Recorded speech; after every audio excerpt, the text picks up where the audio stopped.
আজান দিয়ে দেয় তখন কি না খেয়ে রোজা রাখা যাবে? জি। সেহেরি খাওয়া মুস্তাহাব, নফল, আর রোজা রাখা কাজেই কোনো নফলটা হলে ফরজ বাদ দেওয়া যায় না। আমরা অনেক ভুল বুঝে ফেলেছি। যেমন আমি বলতে পারলাম না তারাবির দোয়া জানি না তাই তারাবির নামাজে যায় না, আর তারাবির নামাজে যায় না বলে ঈশার নামাজে যায় না। খুবই দুঃখজনক। তারাবির আসলে কোনো দোয়া নেই। 4 রাকাত পরপর একটু বিশ্রাম করা, এ সময় যে কোনো দোয়া পড়তে পারেন, চুপ করেও থাকতে পারেন। তারপরেও কেউ যদি দোয়া শিখলো, কিন্তু এই দোয়ার কারণে নামাজই পড়লাম না, কুনুতের বেতরের কুনুত জানি না, বেতরেই পড়লাম না, এসব পড়লাম না। আর একটা ভুল আমরা মারাত্মক করি, ঈশার নামাজ জামাতে পড়া এটা ওয়াজিব। কেউ যদি ঈশার নামাজ জামাতে না পড়ে একা পড়ে তাহলে গুনাহ হবে। আর তারাবির নামাজ জামাতে পড়া এটা আমাদের দেশের প্রচলিত পরিভাষায় সুন্নতে মুআক্কাদা কিফায়া। কিছু মানুষ সুন্নতে মুআক্কাদা জামাত আদায় করেছে, আপনি একা পড়লে জামাতে সওয়াব পাবেন না, কিন্তু গুনাহ হবে না। কথা বুঝতে পারেননি? এখন আপনি ব্যবসায়ী মানুষ, যেহেতু তারাবি পড়তে পারবেন না, ঈশার জামাতেই গেলেন না, গুনাহ হলো না সওয়াব হলো? গুনাহ হলো। অবশ্যই ঈশার নামাজ জামাতে পড়ে চলে যাবেন, আপনি ব্যবসা বন্ধ করে বাড়িতে যে তারাবি পড়বেন, কিন্তু ঈশার নামাজের জামাত কিন্তু কাজা না হয়। রমাদান মাসের শেষের 10 দিন এতেকাফে থাকার বিধান কি? আমি যদি আল্লাহর সন্তুষ্টির জন্য আর পাপ থেকে বাঁচার জন্য মসজিদ এতেকাফে দিই, তাহলে আমার কি কি ফজিলত রয়েছে? এতেকাফ রাসূলুল্লাহ সাল্লাল্লাহু আলাইহি ওয়াসাল্লাম গুরুত্বপূর্ণ সুন্নত। তিনি কখনোই এতেকাফ ত্যাগ করেননি, প্রতি বছর এতেকাফ করতেন, তার স্ত্রীরা করতেন। আইনে বিচারে এতেকাফ সুন্নতে মুআক্কাদা হয়ে যায়। তো যাই হোক, এতেকাফের একটাই সমস্যা, এর ফজিলতের হাদিস কম, এই জন্য মানুষ এতেকাফ করে না। কিন্তু এতেকাফ রাসূলুল্লাহ সাল্লাল্লাহু আলাইহি ওয়াসাল্লামের সবচেয়ে গুরুত্বপূর্ণ সুন্নত, কোনো বছরে এতেকাফ ছাড়তেন না। এতেকাফে থাকলে মুমিন বাইরে থাকলে যত সওয়াব হতো, সব সওয়াব একসাথে এতেকাফ অবস্থায় হাতে পেতে থাকে। জানাজায় যেত, রুগী দেখতে যেত, অনেক ওয়াজ শুনতে যেত, ওয়াজ করতে যেত। এতেকাফের কারণে এইগুলো ঘরে মসজিদে বসে এসে পাবে।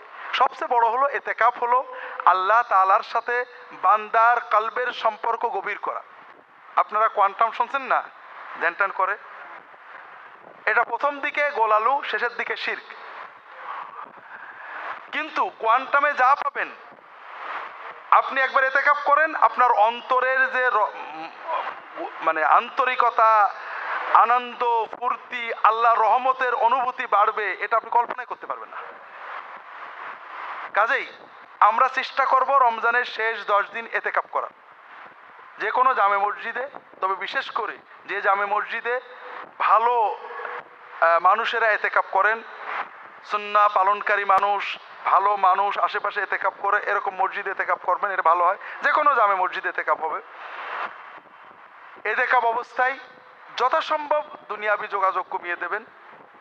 আপনি এতেকাফ করেছেন, মসজিদে শুয়ে আছেন চোখ বুজে, এটাও ইবাদত, কিন্তু গল্প গুজব, আল্লাহর দিকে মনটাকে অন্যদিকে নেওয়া, এগুলো ঠিক না। যারা পুরনো 10 দিন এতেকাফ করতে পারেন না, তারা অল্প সময় নফল এতেকাফ করতে পারেন। এতেকাফ সবাই চেষ্টা করবে। রমাদানের চাঁদ দেখা ও রোজা পালন বিষয়টা যদি বুঝিয়ে বলতেন তাহলে উপকৃত হবো। অনেক জায়গায় সৌদি আরবের সাথে একসাথে পালন করে, এটা সত্যই গুরুত্বপূর্ণ বিষয়। এটা আমাদের দিনদারদের ঝগড়া, এবং ঝগড়াটা খুবই নোংরা পর্যায়ে। আমার খুতবা বইয়ে কিছু আছে, ইমাম আবু হানিফা রাহমাতুল্লাহ আলাইহির আল ফিকহুল আকবার বইয়ে বিষয়টা একটু বিস্তারিত আছে, আপনারা পড়তে পারেন। মূল কথা হলো, আমরা এক হাদিসের মুসল্লি, আমরা শুনেছি যে চাঁদ দেখে রোজা রাখো, কাজে ওই আর্জেন্টিনায় চাঁদ দেখা গেছে আমরা রোজা রাখবো, সৌদি আরবে চাঁদ দেখা গেছে আমরা রোজা রাখবো। হাদিস একটা না, হাদিস আরো একটা আছে। সেটা হলো, প্রথম কথা হলো, চাঁদ দেখলে রোজা রাখা যাবে, এটা ঠিক না। যতক্ষণ না রাষ্ট্র প্রশাসন চাঁদ দেখার স্বীকৃতি ঘোষণা দেবে, ততক্ষণ রোজা রাখা যাবে না। ইসলামের সামাজিক ইবাদতগুলো রাষ্ট্র নিয়ন্ত্রিত। আপনার বলেন না যে আমাদের দেশ তো ইসলামী না। আকবরের দিনে ইলাহির দেশে, এজিদের দেশে, মামুনের দেশে, মুতাসিমের দেশেও এই হুকুমই ছিল। সরকার প্রশাসন খারাপ হয়ে গেছে বলে দেশটা আমরা কাফেরদের হাতে ছেড়ে দিয়ে চলে যাবে, এরকম না। ভালো মন্দ খারাপ হইতে পারে, বাড়ির কর্তা একবার খারাপ হয়েছে, এরপরে ভালো কর্তা আসছে, কিন্তু বাড়ি আমাদের। এই জন্য আপনি নিজে দুটো চোখ দিয়ে চাঁদ দেখেছেন, ঈদ করতে পারবেন না যদি না এই চাঁদ দেখা রাষ্ট্র স্বীকৃতি দিয়ে ঘোষণা দেয়। আল্লাহ রাসূল সাল্লাল্লাহু আলাইহি ওয়াসাল্লাম বলছেন, আল ফিতর ফিত্রু ইয়াউমা আফতারাল ইমাম ফিত্রু ইয়াউমা আফতারান নাস, যেদিন সকল মানুষ, যেদিন রাষ্ট্রপ্রধান ঈদ করবে সেই দিনে ঈদ। কাজেই সারা দেশে একদিনে ঈদ শুনতে খুব মজাদার, কিন্তু এই মজা কথার পিছনে যে কাজটা করি এই নাম দিয়ে একই দেশে 2 দিনে ঈদ করা হয়, এটা একটা হারাম কাজ। সারা দুনিয়ায় একসাথে ঈদ হবে, খুব মজাদার কথা, কিন্তু এই কথার আবরণে একই দেশে 2 দিনে ঈদ হলো, এটা একটা হারাম কাজ। রাসূলুল্লাহ সাল্লাল্লাহু আলাইহি সাল্লামের সময় থেকে এ পর্যন্ত এক এক দেশে এক এক সময় ঈদ হয়েছে। রাসূলুল্লাহ সাল্লাল্লাহু আলাইহি সাল্লামের সময়ে উনি রমজানের চাঁদ দেখে খবর পাঠাইছেন যে ঈদ অমুক সময় হবে, প্রমাণ নেই। কুরবানির চাঁদ দেখে খবর পাঠিয়ে দিয়েছেন যে অমুক দিনে ঈদ হবে, প্রমাণ নেই। সাহাবীদের সময় সিরিয়ায় একদিনে ঈদ হয়েছে, মদিনায় একদিনে ঈদ হয়েছে, সহিহ হাদিসে আসছে। এবং আব্দুল্লাহ ইবনে আব্বাস বলছেন হা কাজা আমারানা রাসূলুল্লাহ এটাই বলেছেন আমাদের।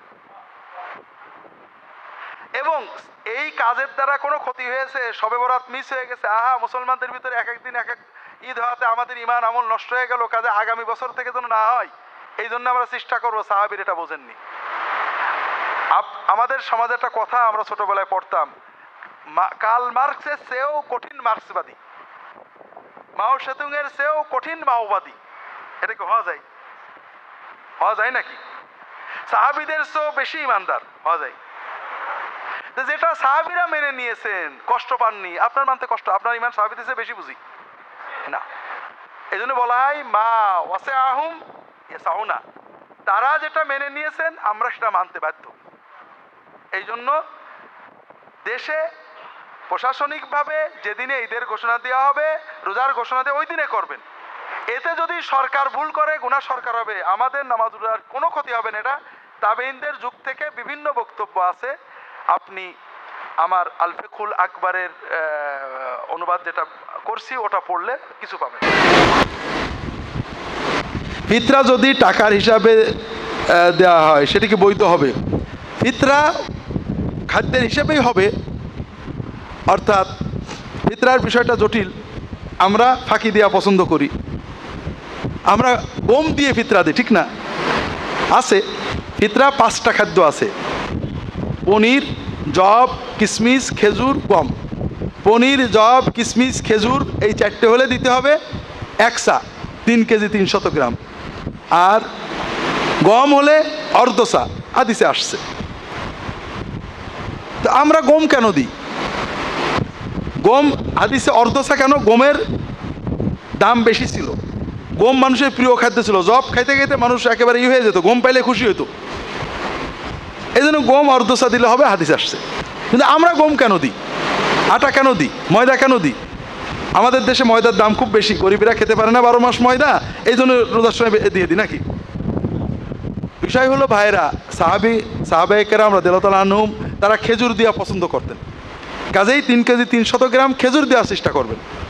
যারা না পারবেন, একান্ত অসচ্ছল পরিবার, তারা যদি আটা ময়দার দামে দেন আশা করা যায় হয়ে যেতে পারে। দ্বিতীয় হলো খাদ্যর কথাই হাদিসে আসছে, খাদ্যর টাকা দিলে হবে এটা হাদিসে এইভাবে নেই, ফুকাহারা মতভেদ করেছেন। কুফার ফকিরা আবু হানিফা, সুফিয়ান সাউরি রাহিমাহুল্লাহ অনেকে বলেছেন টাকা দিলে হবে।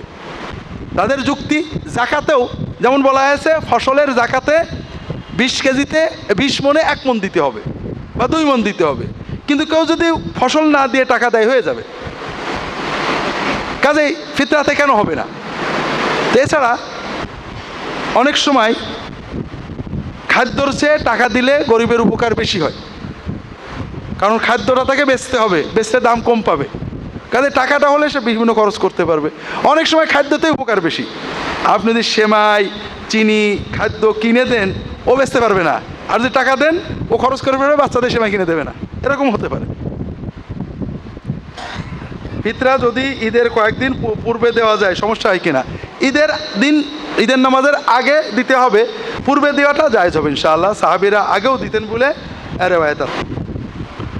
আমরা বেশিরভাগ মুসলমান রমজান মাসে কোরআন তেলাওয়াতের মাধ্যমে তারাবির নামাজ আদায় করি, কোন তারিখে খতম করলে উত্তম বেশি? 10 রমজান, 15 রমজান, 20 রমজানে খতম আদায় হবে কিনা?